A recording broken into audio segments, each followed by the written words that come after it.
Ismail Marzuki termasuk pahlawan nasional yang dikenal sebagai salah satu sang maestro musik Indonesia. Dari tangannya, banyak tercipta karya-karya lagu perjuangan yang sampai sekarang terus dinyanyikan oleh rakyat Indonesia. Besarnya jasa Ismail Marzuki membuat pemerintah Indonesia menganugerahkan gelar pahlawan nasional kepada Ismail Marzuki.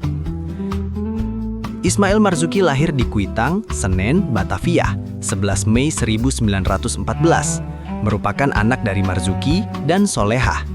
Ismail Marzuki yang lebih dikenal dengan panggilan Maing, ia merupakan anak dari keluarga keturunan Betawi. Ismail Marzuki dikenal memiliki bakat seni yang sulit dicari bandingannya. Sosoknya pun mengagumkan.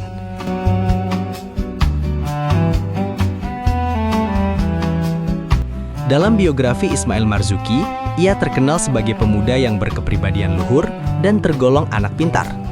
Ismail sejak muda senang tampil necis. Bajunya disetrika licin, sepatunya mengkilat dan ia senang berdasi. Darah seni Ismail mengalir dari ayahnya, Marzuki, yang saat itu seorang pegawai di perusahaan Ford Reparatier TOI. Ayahnya, Marzuki, dikenal gemar memainkan kecapi dan piawai melakukan syair-syair yang bernafaskan Islam. Jadi tidak aneh kalau kemudian Ismail sejak kecil sudah tertarik dengan lagu-lagu. Orang tua Ismail Marzuki, yakni Marzuki dan Solehah, termasuk golongan masyarakat Betawi intelek yang berpikiran maju. Ismail Marzuki yang dipanggil dengan nama Maing, sejak bocah sudah menunjukkan minat yang besar terhadap seni musik. Ayahnya berpenghasilan cukup sehingga sanggup membeli piringan hitam dan gramafon yang populer disebut mesin ngomong oleh masyarakat Betawi tempo dulu. Ismail Marzuki disekolahkan ayahnya ke sebuah sekolah Kristen HIS Edinburgh, Menteng. Nama panggilannya di sekolah adalah Benyamin. Tapi kemudian ayahnya merasa khawatir kalau nantinya bersifat kebelanda-belandaan. Ismail Marzuki lalu dipindahkan ke Madrasah Unwanul Falah di Kuitang. Beranjak dewasa, dia dibelikan ayahnya alat musik sederhana. Bahkan tiap naik kelas, Ismail Marzuki diberi hadiah harmonika, mandolin, dan gitar. Setelah lulus, ia masuk sekolah mulo dan membentuk grup musik sendiri. Di situ dia memainkan alat musik banyo dan gemar memainkan lagu-lagu gaya Dixieland serta lagu-lagu barat yang digandrungi pada masa itu. Setelah tamat mulo, Ismail Marzuki bekerja di Sokoni Service Station sebagai kasir dengan gaji 30 gulden sebulan, sehingga dia sanggup menabung untuk membeli biola. Namun pekerjaan sebagai kasir dirasakan kurang cocok baginya. Ia kemudian pindah pekerjaan dengan gaji tidak tetap sebagai verkoper, penjual piringan hitam produksi Columbia dan Polydor yang berkantor di Jalan Northwick, sekarang Jalan Insinyur Haji Juanda, Jakarta. Penghasilannya tergantung pada jumlah piringan hitam yang dia jual. Rupanya pekerjaan ini hanya sebagai batu loncatan ke jenjang karir berikutnya dalam bidang musik.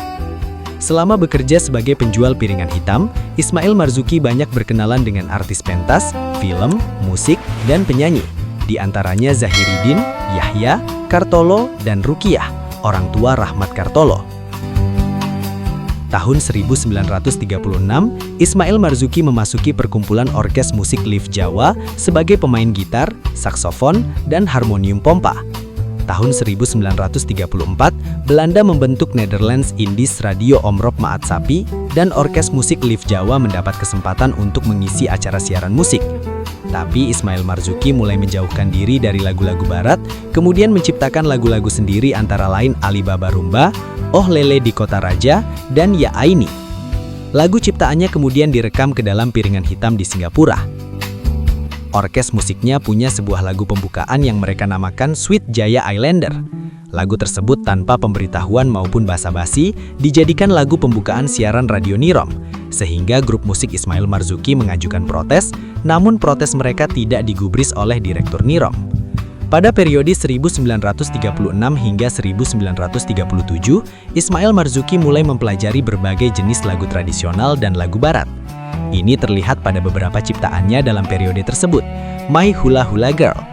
Kemudian lagu ciptaannya Bunga Mawar dari Mayangan dan Duduk Termenung dijadikan tema lagu untuk film Terang Bulan. Awal Perang Dunia Kedua, 1940, mulai mempengaruhi kehidupan di Hindia Belanda, Indonesia. Radio Nirom mulai membatasi acara siaran musiknya, sehingga beberapa orang Indonesia di Betawi mulai membuat radio sendiri dengan nama Vereniging Oosterse Radio Omroep atau VORO, berlokasi di Kramat Raya. Antena pemancar mereka buat sendiri dari batang bambu. Tiap malam minggu, Orkes Live Jawa mengadakan acara siaran khusus dengan penyanyi antara lain Ani Landau. Ismail Marzuki malah jadi pemain musik, sekaligus mengisi acara lawak dengan nama samaran Paman Lengser, dibantu oleh Botol Kosong alias Memet. Karena Ismail Marzuki sangat gemar memainkan berbagai jenis alat musik, suatu waktu dia diberi hadiah sebuah saksofon oleh kawannya yang ternyata menderita penyakit paru-paru. Setelah dokter menjelaskan pada Ismail Marzuki, lalu alat tiup tersebut dimusnahkan. Tapi mulai saat itu pula penyakit paru-paru mengganggunya. Membentuk Perikatan Radio Ketimuran. Ketika Ismail Marzuki membentuk organisasi Perikatan Radio Ketimuran, pihak Belanda memintanya untuk memimpin Orkes Studio Ketimuran yang berlokasi di Bandung, Tegalega. Orkesnya membawakan lagu-lagu barat. Pada periode ini, dia banyak mempelajari bentuk-bentuk lagu barat yang digubahnya, kemudian diterjemahkannya ke dalam nada-nada Indonesia. Sebuah lagu Rusia ciptaan R. Karsov diterjemahkan ke dalam bahasa Sunda, menjadi Panon Hideng. Sebuah lagu ciptaannya berbahasa Belanda tapi memiliki intonasi timur, yakni lagu Als die Orchideen Bloeim. Lagu ini kemudian direkam oleh perusahaan piringan hitam His Master Voice. Kelak lagu ini diterjemahkan lagi ke dalam bahasa Indonesia dengan judul Bila Anggrek Mulai Berbunga. Tahun 1940, Ismail Marzuki menikah dengan penyanyi keroncong Elis Zuraidah. Pada Maret 1942, saat Jepang menduduki seluruh Indonesia, Radio Nirom dibubarkan diganti dengan nama Hoso Kanri Kyoku. PRK juga dibubarkan Jepang dan Orkes Live Jawa berganti nama Kireina Jawa. Saat itu Ismail Marzuki mulai memasuki periode menciptakan lagu-lagu perjuangan. Mula-mula syair lagunya masih berbentuk puitis yang lembut, seperti Kalau Melati Mekar Setangkai, Kembang Rampai dari Bali, dan bentuk hiburan ringan, bahkan agak mengarah pada bentuk seriosa. Dalam biografi Ismail Marzuki, diketahui bahwa pada periode 1943 hingga 1944, Ismail Marzuki menciptakan lagu yang mulai mengarah pada lagu-lagu perjuangan, antara lain Rayuan Pulau Kelapa, Bisikan Tanah Air, Gagah Perwira, dan Indonesia Tanah Pusaka. Kepala bagian propaganda Jepang, Sumitsu, mencurigai lagu-lagu tersebut lalu melaporkannya ke pihak Kempetai, polisi militer Jepang. Namun putra Betawi ini tak gentar. Perjuangan Ismail Marzuki selanjutnya pada 1945 menciptakan lagu Selamat Jalan Pahlawan Muda. Setelah Perang Dunia Kedua, ciptaan lagu Ismail Marzuki terus mengalir, antara lain Jauh di Mata di Hati Jangan 1947 dan Halo Halo Bandung 1948. Ketika itu Ismail Marzuki dan istrinya pindah ke Bandung karena rumah mereka di Jakarta kena hantam pelur mortir. Ketika berada di Bandung Selatan, ayah Ismail Marzuki di Jakarta meninggal. Ismail Marzuki terlambat menerima berita. Ketika dia tiba di Jakarta, ayahnya telah beberapa hari dimakamkan. Kembang-kembang yang menghiasi makam ayahnya dan telah layu mengilhaminya untuk menciptakan lagu Gugur Bunga. Lagu-lagu ciptaan lainnya mengenai masa perjuangan yang bergaya romantis tanpa mengurangi nilai-nilai semangat perjuangan, antara lain Ke Medan Jaya, Sepasang Mata Bola, Selendang Sutra, Melati di Tapal Batas Bekasi, Sapu Tangan dari Bandung Selatan, Selamat Datang Pahlawan Muda. Lagu hiburan populer yang kental bernafaskan cinta pun sampai-sampai diberi suasana kisah perjuangan kemerdekaan. Misalnya syair lagu Tinggi Gunung Seribu Janji dan Juwita Malam. Lagu-lagu yang khusus mengisahkan kehidupan para pejuang kemerdekaan, syairnya dibuat ringan dalam bentuk populer, tidak menggunakan bahasa Indonesia tinggi yang sulit dicerna. Simak saja syair Oh Kopral Jono dan Sersan Mayorku. Lagu-lagu ciptaannya yang berbentuk romantis murni hiburan ringan, walaupun digarap secara populer tapi bentuk syairnya berbobot seriosa.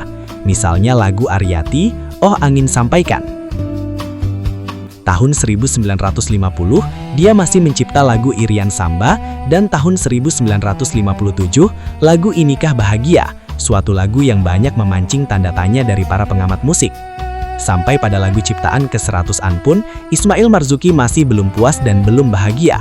Malah lagu ciptaannya ke-103 tidak sempat diberi judul dan syair.